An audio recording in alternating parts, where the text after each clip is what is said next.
Estás escuchando El Descampado.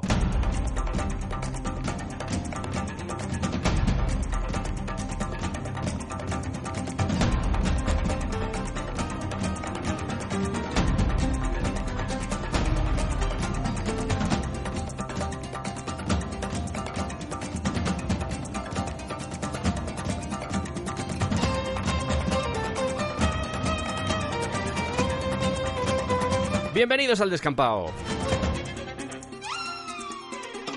Corría el año 95, era verano. Recuerdo que durante esas vacaciones me dio por leer bastante. Y cuando dejaba de leer me daban las 3 de la mañana, una cosa así. Y entonces me ponía la radio.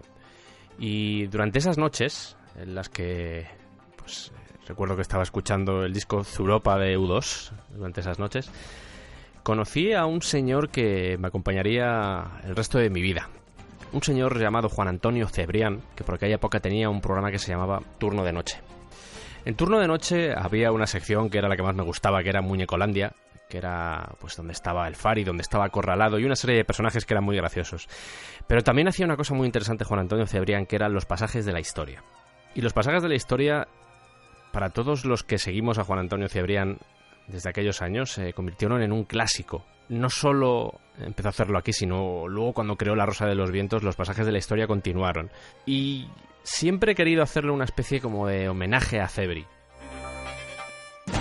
Y este programa que vamos a hacer hoy va dedicado especialmente a él por todos esos pasajes de la historia, por todos esos momentazos con Pepintre en Chispa y Muelle, con esas tertulias con Bruno Cardeñosa, con Canales, etcétera, etcétera.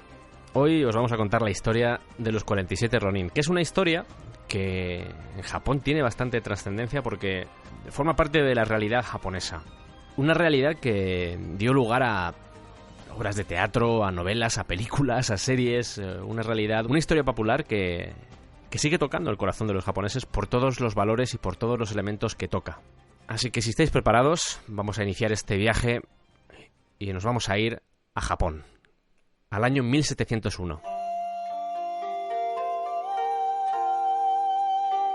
Estamos en plena era Genroku, que está considerada como la edad de oro del periodo Edo, su época de más esplendor. Y Japón está regido por el shogun Tokugawa Tsuyonoshi, al que también se le conocía como el perro shogun. Y diréis, ¿lo del perro shogun era algo despectivo? No, se le llamaba perro shogun porque tenía mucha querencia por los animales, principalmente por los perros. Para que más o menos veáis por dónde se movía este hombre, fue el primero que empezó a redactar leyes que penaban a todos aquellos que osaran dañar a los animales. Os he dicho shogun, y algunos estaréis pensando, shogun, sí, shogun, pero el emperador, ¿no había emperador por aquella época en Japón? Siempre ha habido emperador. Pues sí, había emperador, pero la figura del emperador, digamos que era muy simbólica. En esta época, en el periodo Edo, el shogun adquirió tanto poder que al final se acabó convirtiendo como una especie de emperador militar, por llamarlo así. Estaba la figura del emperador, que era la que se encargaba un poco de los elementos más simbólicos, un poco como pasa actualmente, y estaba la figura de este comandante de los ejércitos que gobernaba el país en una especie de dictadura militar desde Kioto o desde Edo. Pues bien, nuestro querido amigo el shogun Tokugawa Tsuyonoshi, el perro shogun, ordena a 2 daimyo. A lo largo del programa voy a utilizar alguna palabra japonesa, en este caso daimyo, que es como se conocía a los señores feudales japoneses en esa época. Bien, pues el shogun ordena a 2 daimyo que se encarguen de recibir en la corte a los emisarios que envíe el emperador Higashiyama desde Kioto. Porque sí, en esta época la capital del país era Kioto, no Tokio. Los daimios elegidos para tal función, para recibir a aquellos emisarios que envíe el emperador Higashiyama, son Kamei Korechika y nuestro protagonista, Asano Naganori, señor del castillo de Ako, en la provincia de Harima. Pero como bien supondréis, todo trabajo requiere de cierta preparación, y en este caso los 2 señores se ven obligados a recibir formación sobre protocolo y etiqueta. ¿Quién se encargaría de dar esta formación? Bien, pues un alto oficial del shogun, llamado Kira Yoshinaka, que va a ser el malo de la película, por decirlo así.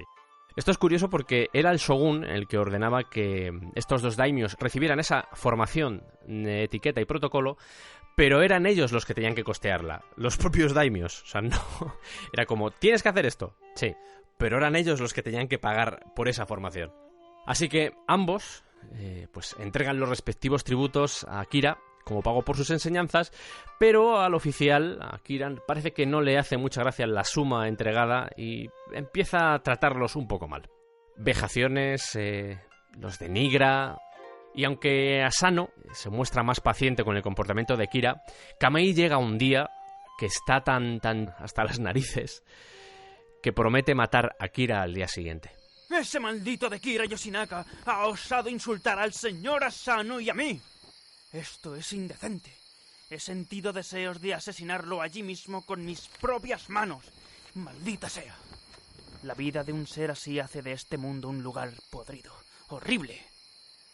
Mañana cuando vaya a la corte lo mataré. Lo tengo decidido. Sí, lo haré y no escucharé protesta al respecto.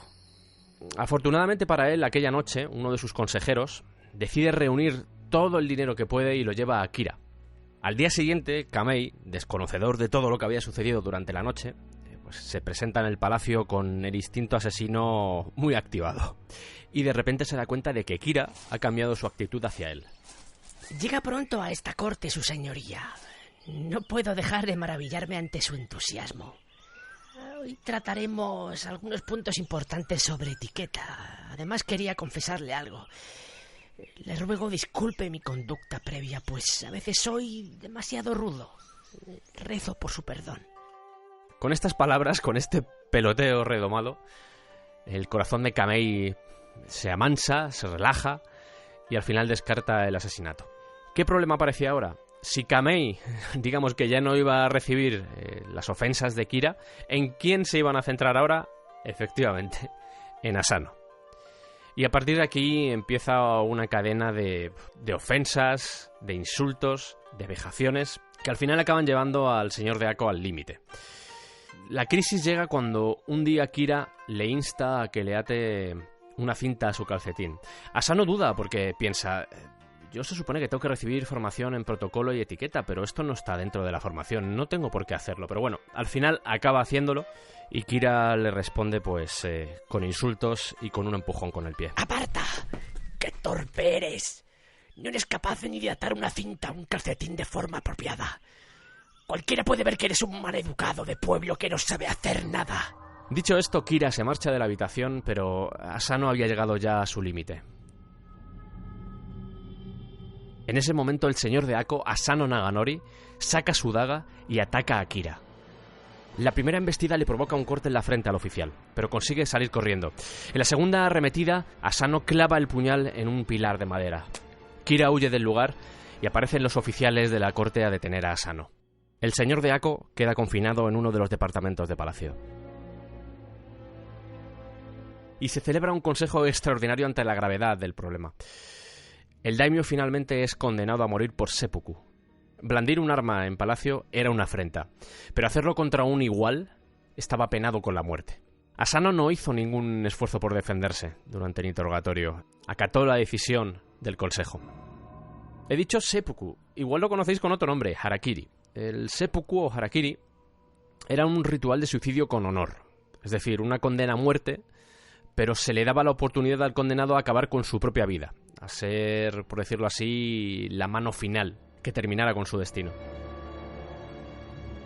Hay un detalle que no se suele tener en cuenta cuando se habla del seppuku o del harakiri, que es que para realizarlo correctamente necesitas dos personas. Una de ellas es la que se clava el puñal y la otra es la persona que le corta la cabeza. Esto se hacía básicamente para que la persona que se estaba suicidando no sufriera mientras se desangraba.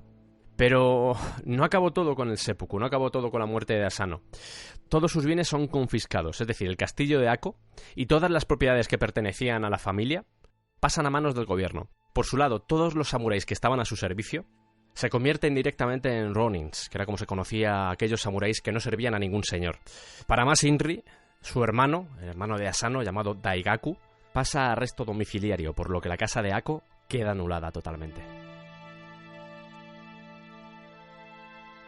Las noticias sobre el triste destino de Asano llegaron al castillo de Ako, y muchos de sus sirvientes marchan con otros señores o se convierten en mercaderes y artesanos. Los que se quedan se hacen la siguiente pregunta: ¿defendemos el castillo o lo entregamos al gobierno?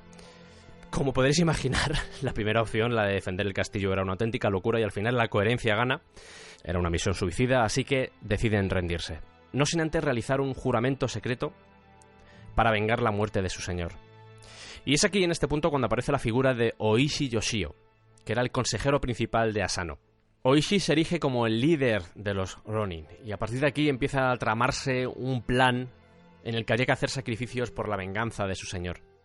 Kira, que precisamente no es tonto, y ante posibles represalias por todo lo que había acontecido en el palacio, pide a su suegro, que era un daimyo del clan Uesugi, que era uno de los más poderosos, le pide un grupo de samuráis para que le protejan. Y ante este panorama, ante la imposibilidad de poder realizar un ataque automático a Kira, lo que hacen los 47 Ronin es separarse y esperar a que el enemigo baje la guardia en algún momento.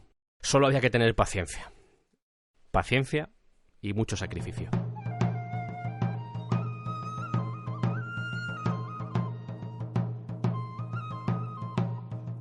Oishi se muda con su familia a Kioto y allí se entrega a una vida de excesos y libertinaje. Sí, Oishi, el del Bushido. Y claro, Kira no da crédito a las informaciones que le están proporcionando sus espías. El honorable Oishi, ahora transformado en un despojo humano que se pasa el día borracho y vagando por las calles, el mismo Oishi que con tanta fidelidad sirvió a su señor. ¿Qué está pasando aquí? Cuentan que un día Oishi estaba volviendo a casa e iba tan borracho que cayó en mitad de la calle y se quedó dormido en el suelo. Claro, la gente pasaba al lado y veía una escena tan lamentable, se reía, hacía sorna. Y una de estas personas que estaban pasando al lado de Oishi era un samurái de Satsuma. Y claro, le reconoció. ¿No eres Oishi Yoshio? ¿Consejero de Asano Naganori? ¿Aquel que no tuvo el corazón ni el valor de vengar a su señor? Mírate, entregado a las mujeres y el vino. Y acto seguido, el samurái de Satsuma le pateó la cara y le escupió. Claro, todas estas cosas llegan a oídos de Kira, que ve como su mayor enemigo está más preocupado por la vida alegre, por la fiesta y el alcohol, que por la venganza. Por supuesto, la mujer de Oishi no aguanta más la situación. No puede soportar que su marido, alguien que ha sido honorable, alguien que ha sido el consejero de un daimyo, esté en una situación tan lamentable. Y le reprende por su comportamiento. Oishi, haciendo oídos sordos, se divorcia de ella y la envía de vuelta a casa de sus padres con 2 de sus hijos, quedándose con el mayor de ellos, con Oishi Chikara. Y acto seguido, compra los servicios de una prostituta. Claro, todo esto, todas estas historias llegan de nuevo a los oídos de Kira. Y Kira lo ve claro, dice, no se puede caer más bajo, o sea, se ha separado de su mujer, está con una prostituta, está alcoholizado, así que devuelve a su suegro la mitad de los hombres que le había prestado y se relaja. Lo que no sabía Kira es que todo esto formaba parte de un plan creado 1 año y medio antes, en el que no solo Oishi estaba haciendo un papel, sino que el resto de vasallos de Asano estaba siguiendo todos los pasos a la perfección. Es más, uno de ellos, Kinemon Kanehide Okano, se casa con la hija del constructor de la casa de Kira para hacerse con los planos. Este movimiento de Kira, esta relajación de despojarse de las tropas que le estaban protegiendo, llega a los oídos de Oishi y vuelve a Edo en secreto. Todo está saliendo a la perfección.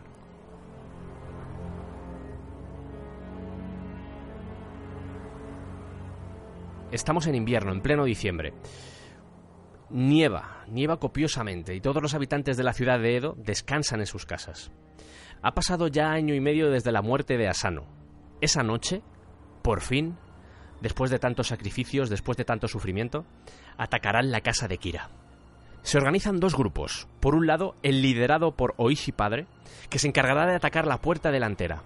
Por el otro, su hijo, Oishi Chikara, que se encargará de la parte trasera. La señal de ataque queda definida. Un tambor será golpeado a la orden de Oishi. Si alguien consigue la cabeza de Kira, tocará el silbato. Una vez identificada, será llevada al templo de Sengakuji y puesta como ofrenda en la tumba del señor de Asano. Entonces, conocedores del acto que han cometido, reportarán al gobierno y esperarán sentencia de muerte, porque sí, esta gente tenía claro que iba a morir después de sus actos. Todos, uno por uno, aceptan su destino. Oishi procede a dar las últimas órdenes. Esta noche atacaremos a nuestro enemigo en su palacio. Sus vasallos tratarán de resistir, y eso nos obligará a matarlos. Pero quiero que escuchéis bien esto. Ni mujeres ni niños pasarán por nuestra espada. Rezo para que ninguno de vosotros acabe con la vida de ningún ser indefenso esta noche. Cae la medianoche y se ponen en marcha. Al llegar frente a la residencia de Kira Yoshinaka, envían un mensajero a las casas vecinas informando de lo que se proponen hacer y asegurando que no se hará daño a nadie. Nosotros, los Ronin que formamos parte del servicio de Asano, vamos a penetrar esta noche en el castillo de Kira para vengar a nuestro señor. Ya que no somos ni ladrones ni rufianes, ningún daño se le hará a las casas de los vecinos. Rezamos por vuestra tranquilidad. El momento ha llegado. Están delante de la casa de Kira. El viento aúlla con furia, mientras los copos de nieve se deshacen en la cara de los 47 Ronin. Vaho en sus bocas. Sus miradas están clavadas en la edificación que tienen ante ellos. El silencio de la noche pesa como una losa. Pasan a dividirse en dos grupos, tal y como estaba planeado, y 4 hombres comienzan a trepar los muros exteriores para llegar al patio. En la casa, todo el mundo duerme.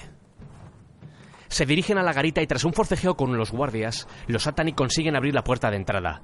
10 de ellos se apostan sobre el tejado armados con arcos para evitar que alguien de la casa pueda huir y pedir refuerzos. Al mismo tiempo, el bando de Oishi hijo entra por la puerta de atrás. Una vez están todos en sus puestos, Oishi hace sonar el tambor. Empieza el ataque. Los guardias de Kira al escuchar el sonido se despiertan, cogen sus espadas y se dirigen hacia la puerta principal. Aprovechando el desconcierto, el grupo de la puerta trasera se adentra por el patio y se dirige directo a las habitaciones, donde esperan encontrar a Kira. Pronto se deshacen de los enemigos y llegan a las dependencias del oficial. Allí 3 samuráis les esperan con espadas, hombres fieros que ponen en apuro a los Ronin. Oishi ordena a su hijo de solo 16 años que les ataque, y Chikara se lanza por ellos, terminando con la vida de uno mientras sus compañeros se encargan de los otros 2. Ya en las dependencias de Kira encuentran tan solo a su hijo, que intenta atacarles pero rápidamente es reducido, por lo que deciden dividirse para buscar al oficial. Los esfuerzos resultan en vano, no hay rastro de él, pero no puede haberse escapado. No ha habido posibilidad, no ha habido tiempo para escapar. Siguen buscándole por la casa y no hay forma de hallarle, no hay forma de encontrarle. ¿Qué ha pasado? La tristeza empieza a embargarles, tanto sacrificio, tanto sufrimiento, y Kira se ha escapado. Empiezan a plantearse la posibilidad de realizar el seppuku, cuando de repente, Oishi indica que la ropa de cama donde estaba durmiendo Kira está aún caliente. Kira está en la casa. Hay que encontrarle. Vuelven a su habitación y tras una pintura descubren un agujero en la pared. Hay esperanza. Uno de ellos, uno de los Ronin, se cuela por el agujero y entra en un cobertizo oscuro. Allí 2 soldados le atacan, pero consigue resistir lo suficiente para que sus compañeros aparezcan y acaben con ellos. En el rincón más oscuro del cobertizo, cree divisar una figura blanca, sin forma, y comienza a tantear con la lanza. De repente, se escucha un grito de dolor, y de la oscuridad surge una figura amenazante que porta una daga.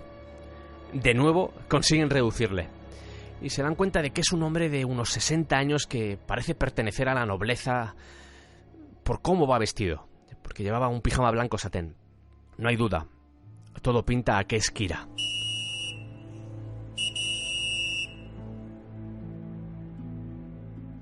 Lo sacan al exterior y le inspeccionan con un farol para comprobar si es Kira o no. Le preguntan por su nombre, pero el hombre se niega a responder. De repente Oishi ve algo en su cara que le llama la atención. Una cicatriz. Una cicatriz en la frente. La misma que le había causado 1 año y medio antes a Asano Naganori. No habiendo lugar a duda, Oishi se postra de rodillas y le dice: Mi señor, somos los vasallos de Asano. El último año su señoría y nuestro amo tuvieron un enfrentamiento en el palacio y nuestro maestro fue sentenciado a muerte y su familia arruinada. Hemos venido esta noche a vengarle, como es nuestro deber de fidelidad y lealtad. Rezo para que su señoría reconozca la justicia de nuestro propósito. Y ahora, mi señor, le imploramos que realice el seppuku. Yo mismo tendré el honor de actuar como su secundario, y entonces, con toda humildad, recibiré su cabeza, pues mi intención es dejarla como ofrenda en la tumba de Asano. Kira no dice nada, sigue mudo, tembloroso. Le instan varias veces a que realice el seppuku, pero él no responde.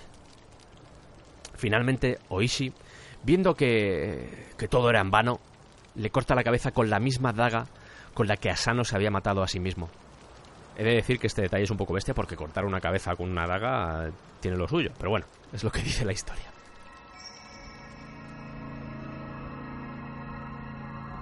Habiendo cumplido sus designios, habiendo cumplido el objetivo de toda esta operación, los Ronin meten la cabeza en un cubo y se preparan para marchar. Antes de ello se aseguran de apagar cualquier lámpara o fuego que pudiese haber en la casa para no provocar un incendio que afectara a las casas colindantes. Y se ponen en marcha hacia el templo de Sengakuji. Comienza a hacerse de día y la gente que se los encuentra por la calle se agolpan para observar quiénes son aquellos valerosos guerreros. Imaginaos la situación, portando el cubo con la cabeza de Kira, los 47 Ronin, caminando con sus ropas ensangrentadas después de la batalla, con la mirada fija en un objetivo claro: depositar aquella cabeza delante de su señor. La situación era tan extraña que incluso el daimyo Matsudaira Tsuketoshi está preparado para ayudar a los 47 Ronin en caso de que sean atacados por las tropas del suegro de Kira, cosa que no sucede. Cuando por fin llegan al templo de Sengakuji, allí les está esperando el Labat, quien les lleva a la tumba de su señor, Asano Naganori. Lavan la cabeza en un pozo cercano, pozo que todavía está ahí y si visitáis Sengakuji podéis ver, y la colocan como ofrenda sobre la tumba de su señor. Rezan unas oraciones en su honor y queman incienso. Al acabar, Oishi entrega al abad todo el dinero que lleva encima y le dice: cuando nosotros, los 47 Ronin, hayamos realizado el seppuku, os ruego nos den un entierro digno. Sé que lo que le ofrezco es una nimiedad por el reposo de nuestras almas, pero confío en su amabilidad.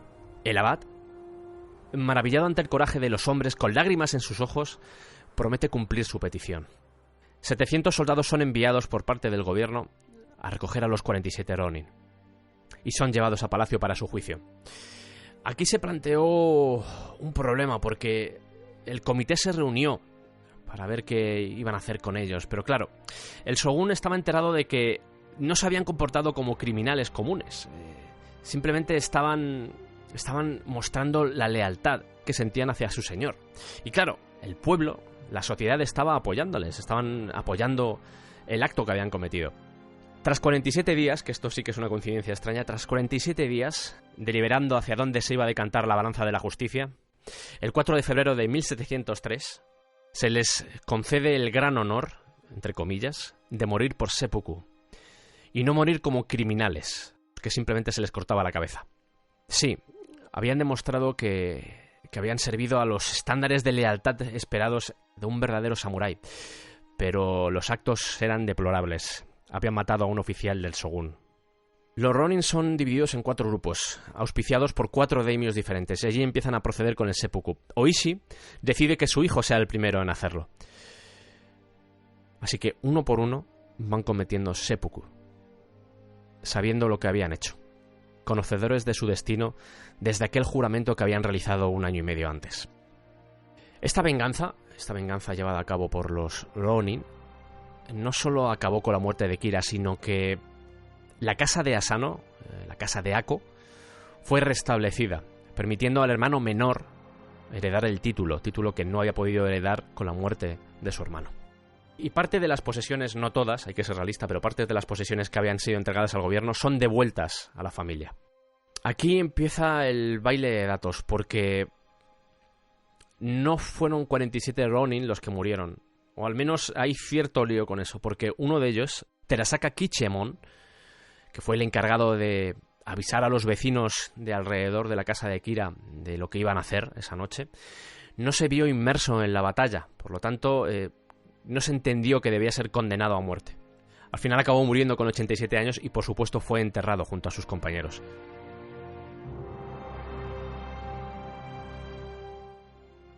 Sanpei Kayano, otro de los Ronin, cometió seppuku porque, por desavenencias familiares, no pudo estar en aquella noche.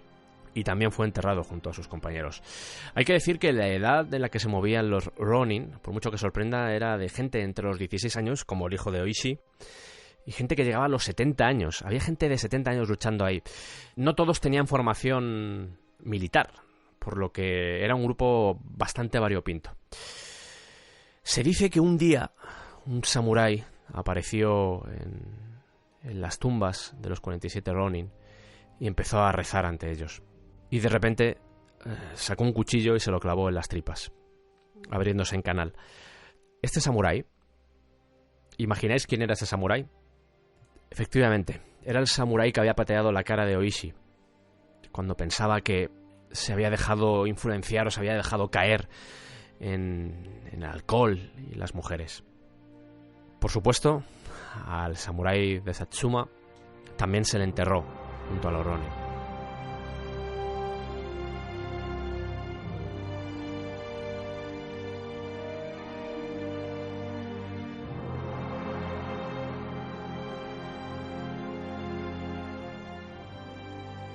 La historia de los 47 Ronin, a pesar de la violencia intrínseca que tiene, que es bastante, estamos hablando de cortar cabezas, de seppukus, de condenas a muerte, etcétera, de vejaciones, etcétera, etcétera, es una historia que era necesaria en el Japón de aquella época, porque poco a poco el mundo urbano y los intereses comerciales estaban desplazando a las viejas tradiciones y valores, especialmente a la de los samurái, que estaban quedando un poco fuera de lugar dentro de ese contexto. Además, como decía al principio, los valores que expresa esta historia son muy importantes, sobre todo el tema de la lealtad. El tema de... ya no tanto el de la venganza, porque la venganza no sé hasta qué punto es positiva, pero el tema de la lealtad, de ser fiel a tu señor, de creer en algo y llevarlo hasta las últimas consecuencias. Yo creo que, por muy bestia que pueda parecer todo lo que os he contado, al final no deja de ser una historia humana sobre gente que creía en su señor y gente que creía en sus valores y los llevaron a las últimas consecuencias.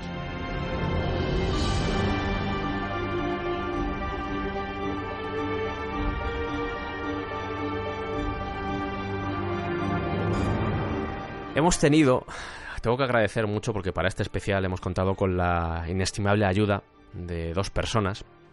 Una de ellas es Alejandro Redondo, alias Mac, que ya ha estado otras veces en el descampado, que ha hecho de Oishi, y de Alberto Martínez, que ha hecho del samurái de Matsuma y por supuesto también de Kamei. Gracias a los dos, de verdad, por creer en esto y por ayudarme a darle más realismo a esta historia, haciendo un poco honor y haciendo un poco homenaje al señor Cebrián.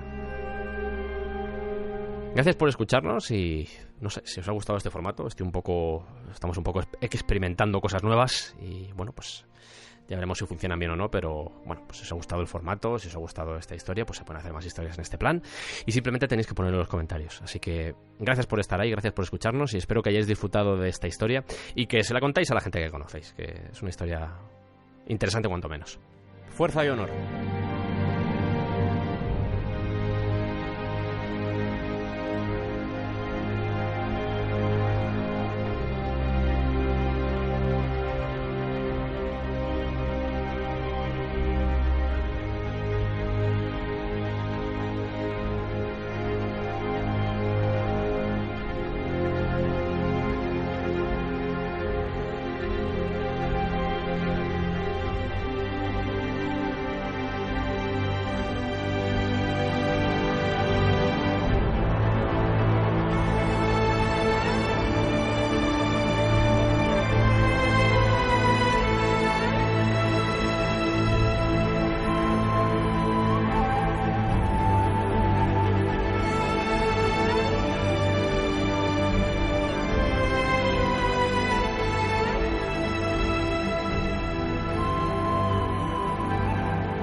Pues me ha gustado hasta a mí, o sea que, pues muy bien, ¿eh?